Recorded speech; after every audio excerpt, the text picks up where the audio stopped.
नमस्कार मित्रांनो, मी सीमाज किचनमध्ये तुम्हा सर्वांचे खूप खूप स्वागत आहे. मित्रांनो, आज आपण चिकनची ग्रेव्ही बनवलेली आहे आणि ही ग्रेव्हीची रेसिपी खूप साधी सिंपल आहे आणि ही रेसिपी बनवायला अजिबात पाण्याचा वापर केलेला नाही. चिकनच्या स्वतःच्या पाण्यामध्ये, सुटलेल्या पाण्यामध्ये आपण ही रेसिपी बनवलेली आहे. तुम्हाला रेसिपी पाहून असं वाटेल की याच्यामध्ये नक्कीच पाणी घातलेलं असेल. तसं काही नाही आहे अजिबात. तुम्ही रेसिपी अगदी शेवटपर्यंत त्यासाठी पहा आणि एकदम साधी सिंपल अशी रेसिपी आहे. फक्त कांदा, टोमॅटो आणि सुक्या खोबऱ्याचा आपण इथे वापर केलेला आहे. ही रेसिपी करायला सोपी आहे आणि चविष्ट देखील आहे, कारण याच्यामध्ये फक्त त्याच्या स्वतःच्या पाण्यामध्ये आपण ही रेसिपी बनवलेली आहे. एकदम सोपी आहे. चला तर मग या रेसिपीला आपण वेळ न दवडता सुरुवात करूया आणि ही रेसिपी तुम्हाला नक्की आवडेल याची अपेक्षा करते आणि आवडली तर व्हिडिओला नक्की लाईक करा. तर मित्रांनो, इथे मी अर्धा किलो चिकन घेतलेलं आहे.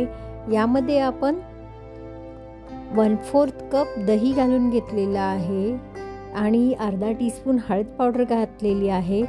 त्याचबरोबर 1 टीस्पून इथे आपण मिठाचा वापर केलेला आहे आणि 1 टीस्पून आपण रेडीमेड अद्रक लसूण पेस्ट घालत आहोत. नंतर आपण थोडंसं मसाल्यासोबत पण घालणार आहे अद्रक लसूण पेस्ट. त्याचबरोबर इथे आपण काश्मीरी मिरची पूड 1 टीस्पून वापरलेलं आहे. हे आपलं मॅरिनेशन असणार आहे. साधं सिंपल आहे.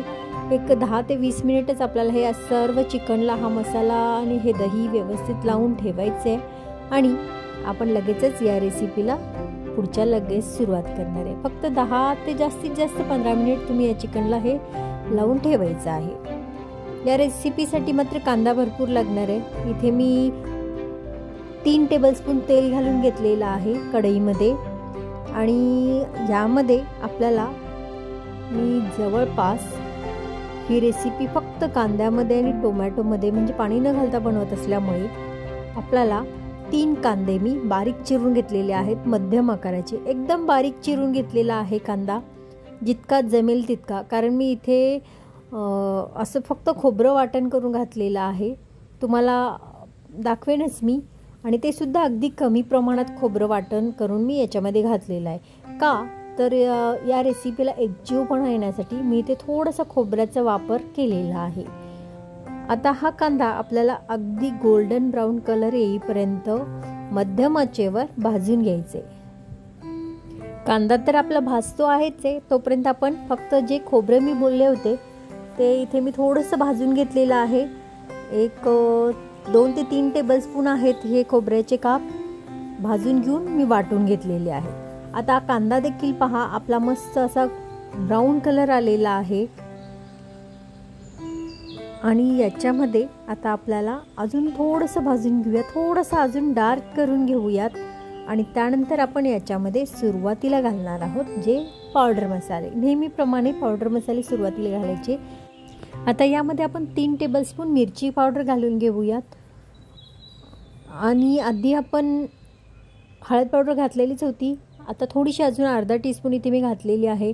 त्याचबरोबर 1 टीस्पून आपण धने जिरे पूड घालून घेऊयात आणि 1 टीस्पून मी इथे एव्हरेस्टचा चिकन मसाला घालून घेतलेला आहे. आता हे मसाले आपण तेलामध्ये चांगले भाजून घेऊयात. मी इथे थोडासा मिरची पावडरचा जास्त वापर केलेला आहे, कारण आपण इथे कांद्याचा वापर भरपूर प्रमाणात केलेला आहे आणि जास्त प्रमाणात जर तुम्ही कांदा वापरलात तर चिकनला थोडासा गोडसरपणा येतो. अशा वेळेस काय करायचं, तो गोडसरपणा घालवण्यासाठी आपण थोडा तिखटाचा वापर जास्त करायचा, म्हणजेच जास्तीत जास्त 1 टीस्पून नेहमीप्रमाणे एक्स्ट्रा घालायचा.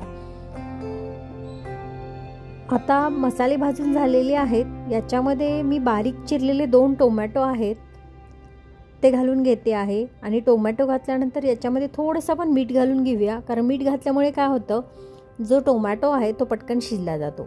आता मसाले भाजलेच आहेत, सोबत हा टोमॅटो देखील आपण चांगला भाजून घेऊया. थोडंसं मीठ घालून मी हे कांदा टोमॅटोचं जे मिश्रण आहे ते आपण थोडा वेळ झाकण ठेवून शिजवून घ्यायचं, म्हणजे कांदा आणि जो टोमॅटो आहे तो अगदी सॉफ्ट असा झाला पाहिजे, मऊसूत झालं पाहिजे आणि मिश्रण एकजीव झालं पाहिजे.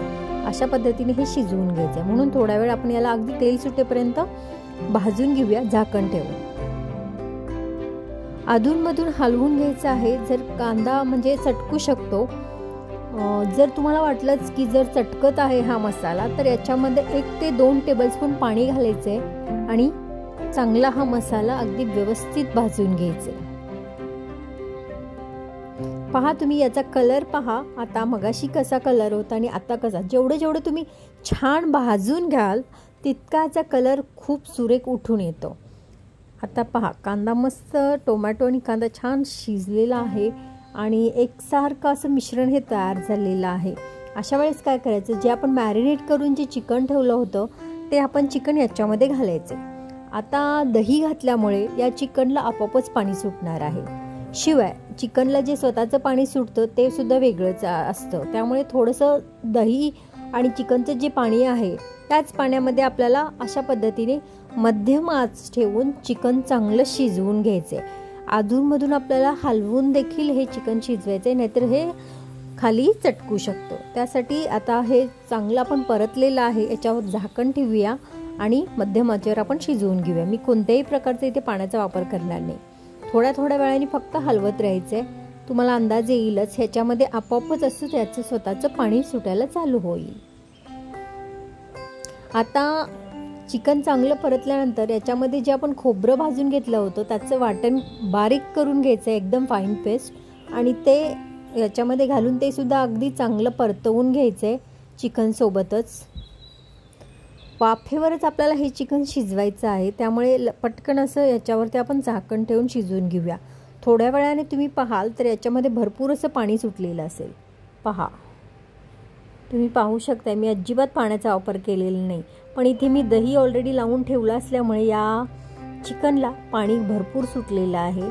आणि जरी पाणी तुम्हाला जर ग्रेव्हीच जास्त घट्ट हवी असेल तर चिकन शिजत आल्यानंतर थोडा वेळ उघडं ठेवून शिजवायचं, म्हणजे आपोआपच हे कमी प्रमाणात होतं. आता मला पाहिजे तशी ग्रेव्ही तयार झालेली आहे, चिकन देखील छान शिजलेलं आहे. आता आपण हे चिकन सर्व करूया. मस्त अशी ही ग्रेव्ही तयार झालेली आहे. तुम्ही पाहिलंच आहे, मसाल्याचा अजिबात आपण कोणत्याही प्रकारचा अतिरेक या रेसिपीमध्ये केलेला नाही. तसं पण तुम्ही चॅनलवर तुम्ही माझ्या सर्व रेसिपी पाहिल्या असतील की प्रत्येक म्हणजे गोष्टीमध्ये माझे मसाले अगदी कमी प्रमाणात असतात आणि तेलसुद्धा अगदी कमी प्रमाणात असतं. तर माझ्या या रेसिपी जर तुम्हाला आवडत असतील तर व्हिडिओला नक्की लाईक करा, जास्तीत जास्त शेअर करा आणि चॅनलवर जर तुम्ही नवीन असाल तर चॅनलला सबस्क्राईब करायला विसरू नका. त्याचबरोबर तुम्हाला अजून कोणत्या प्रकारच्या रेसिपीज पाहायला आवडतील त्या रेसिपी मला कमेंट बॉक्समध्ये नक्की लिहून पाठवा, म्हणजे मी त्या रेसिपी तुमच्यापर्यंत पोहोचवण्याचा नक्कीच प्रयत्न करेन. तर मित्रांनो, माझी आजची रेसिपी तुम्हाला कशी वाटली त्याबद्दल नक्की कमेंट करा आणि आपण पुन्हा भेटूया अशाच एखाद्या साध्या, सिंपल आणि नवीन रेसिपीसोबत. तोपर्यंत स्वस्त खा, मस्त रहा, नेहमीच आनंदी रहा. तुम्ही माझी रेसिपी वेळात वेळ काढून पाहिल्याबद्दल धन्यवाद.